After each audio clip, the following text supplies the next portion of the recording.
दोस्तों सोचिए, Benjamin Netanyahu ने इजराइल को कहां लाकर खड़ा कर दिया। आज की जो मैं खबर दिखाऊंगा आप देखकर हैरान रह जाएंगे। अब तक केवल इजराइल का विरोध हो रहा था, लेकिन अब इजरायलियों को कूटा जा रहा है। जी हां, एक नहीं दो नहीं, कुल मिलाकर 50 इजरायलियों को घेर लिया गया। उसके बाद उनकी जमकर सेवा सत्कार किया गया। और यह इजराइल के अंदर नहीं हुआ है, बल्कि विदेशी धरती पर, जहां वो बड़ी नैतिकता का प्रवचन दे रहे थे, अरबों के बारे में, मुसलमानों के बारे में बोल रहे थे, वहीं उसी जगह घेर कर आम जनता ने नहीं बल्कि उसी देश की पुलिस ने बेरहमी से कूटा है।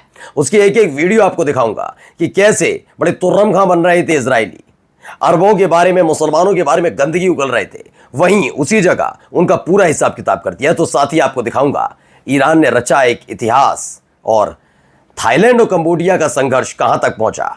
क्या वाकई इस संघर्ष के साथ साथ एशिया में कई और देश झुलसने वाले हैं युद्ध की आग में। नमस्कार, मैं हूं प्रज्वल गौतम और आप देख रहे हैं टाइम्स एक्सप्रेस। सबसे पहले मैं वो वीडियो आपको दिखाने जा रहा हूं जिससे कि मैंने शुरुआत की। दरअसल हालत ये हो गई है कि बेंजामिन नेतन्याहू के उन कामों की सजा अब उनके लोगों को मिल रही है। पहले देखिए वीडियो।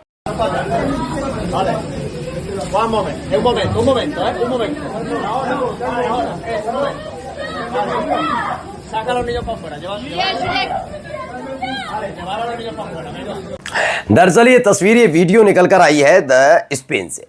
पहले स्पेन को आप समझ लीजिए, स्पेन की स्थिति क्या है। स्पेन उन देशों में शामिल हो चुका है जिसके मुताबिक इजराइल के प्रधानमंत्री बेंजामिन नेतन्याहू एक युद्ध अपराधी है, और युद्ध अपराधी होने के नाते बेंजामिन नेतन्याहू और उनके कैबिनेट के मंत्री यानी कि गैलोट या गैलोट दोनों को गिरफ्तार कर लेना चाहिए। सबसे पहला बयान स्पेन के ही प्रधानमंत्री का आया था। उन्होंने कहा था कि यह जिम्मेदारी बनती है कि आईसीसी के बनाए गए नियम और उनकी तरफ से जारी किए गए वारंट की हर किसी को का सम्मान करना चाहिए। आपको याद होगा कि अभी हाल ही में बेंजामिन नेतन्याहू अमेरिका के दौरे पर थे। अमेरिका में भी वहां विरोध हुआ था, जमकर लताड़ पड़ी थी, और खुद ट्रंप से कई सवाल पूछे गए थे कि जब आईसीसी इंटरनेशनल क्रिमिनल कोर्ट ने बेंजामिन नेतन्याहू को युद्ध अपराधी माना है, वारंट जारी किया है, तो किस लिहाज से व्हाइट हाउस में उनका स्वागत किया जा रहा है। खैर, उसके बाद स्पेन ने मोर्चा खोला था। बेंजामिन नेतन्याहू समझ गए कि अगर अमेरिका से लौटते वक्त कभी किसी ऐसे देश के एयर स्पेस से होकर नहीं गुजरेंगे कि गिरफ्तार करा लेगा।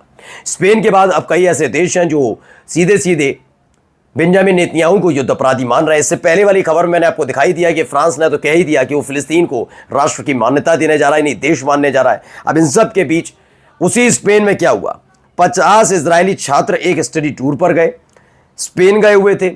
वहां की व्यूलिंग एयरलाइंस के चढ़ने के बाद उन्होंने उपद्रव किया। अरबों और फिलिस्तीनियों की मौत जैसे, यानी डेथ टू अरब जैसे नारे लगाए। फिर स्पेनिश पुलिस ने बांध कर मारा। मैं तो कहता हूं कि कम से कम अपना चैनल, हमारा ही चैनल टाइम्स एक्सप्रेस देख लेते तो स्पेन जाकर ये उपद्रव ना करते, और हो सकता है स्पेन जाते ही नहीं, क्योंकि हम लगातार दिखा रहे हैं उन तमाम देशों की सूची जो अब इजराइल के खिलाफ खड़े हो रहे हैं।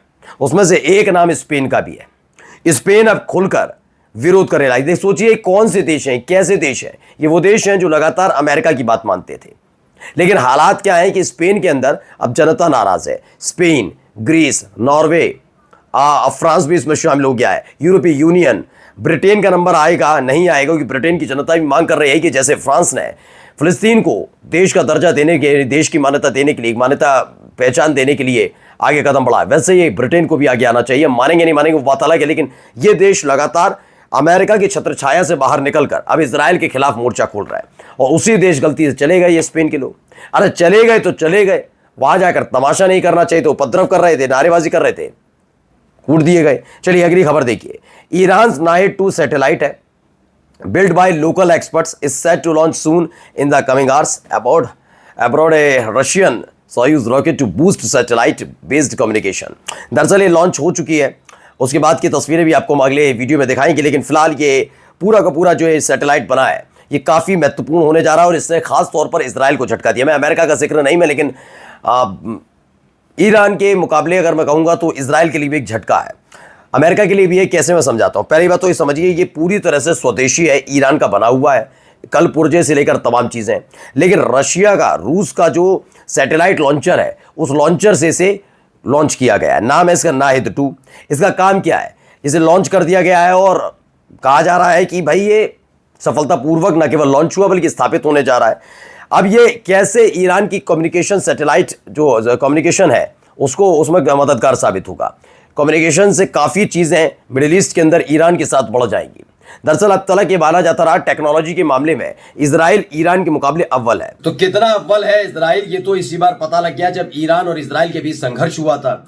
उसमें न केवल अपने हथियारों का इस्तेमाल ईरान ने किया इजराइल के ऊपर, बल्कि इसके इतर हमने ये भी आपको दिखाया था कि कैसे उन 12 दिनों में कई बार इनकी वेबसाइट से लेकर तमाम चीजें हैक हो गई। यानी टेक्नोलॉजी के मामले में भी ईरान ने उसी समय अपनी क्षमता दर्शा दी थी। लेकिन अब जो हालात है वो दूसरे हालात है। भाई ये अगली खबर देखिए, पहले वीडियो देखते चलिए, एक तस्वीरें देखिए। ये मिडिल ईस्ट अफेयर की खबर है। Breaking, Cambodia and Thailand vow to destroy each other, another war started in the world. जो हमने आपको बताया, अब हालात ये हो गए हैं कि लग रहा था कि थोड़ी देर बाद दोनों तरफ से जो हमले हो रहे हैं वो थम जाएंगे, लेकिन ऐसा नहीं हुआ।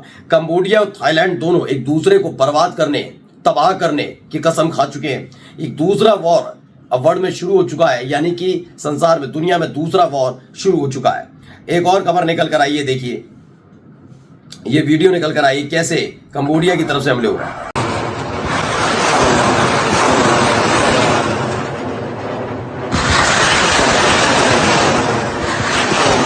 एक के बाद एक के बाद एक के बाद एक के बाद एक रॉकेट दागा जा रहा है। दावा है कंबोडिया ने has now started a new barrage of GRAT-MLRS fire against the Thailand border area। Cambodia की तरफ से GRAT-MLRS फायर किया गया, मतलब रॉकेट दागे गए। थाईलैंड की तरफ ये दागे गए, ये बड़ा हमला किया गया। इसके अलावा एक और वीडियो निकल कर सामने आई, देखिए।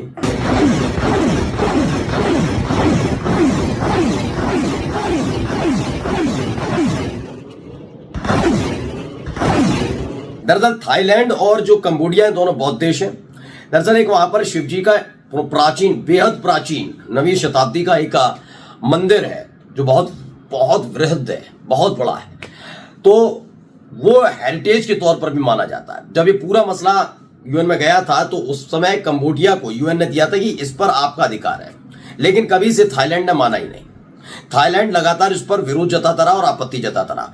इसी को लेकर माना जा रहा है कि यह हमला हुआ। अच्छा, यहां खास बात क्या है कि बॉर्डर पर लोग रह रहे थे आसानी से। थाईलैंड और कंबोडिया में तनाव जरूर था, लेकिन इतना बड़ा नहीं था।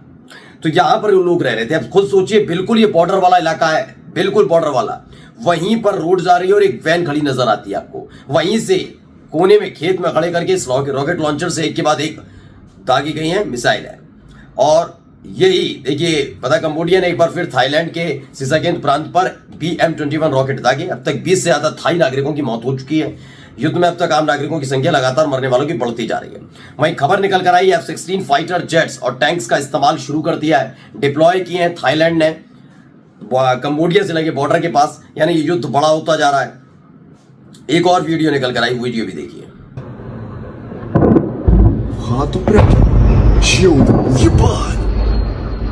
пизда, ебать, сука,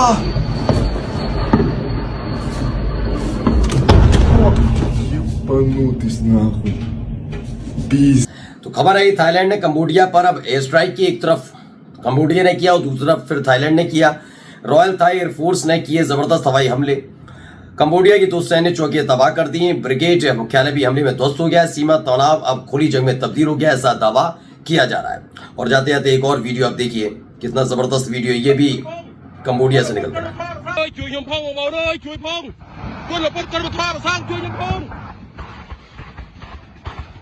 तो दावा है थाईलैंड सीमा के पास रिहायशी इलाकों में रॉयल कंबोडियन आर्मी के जवान तोप की गोलीबारी से बचने की कोशिश करते दिखे। दोनों देशों के बीच संघर्ष अब आम नागरिकों की दरवाजे तक पहुंच गया है, यानी तनाव ये बढ़ता जा रहा है। नमस्कार।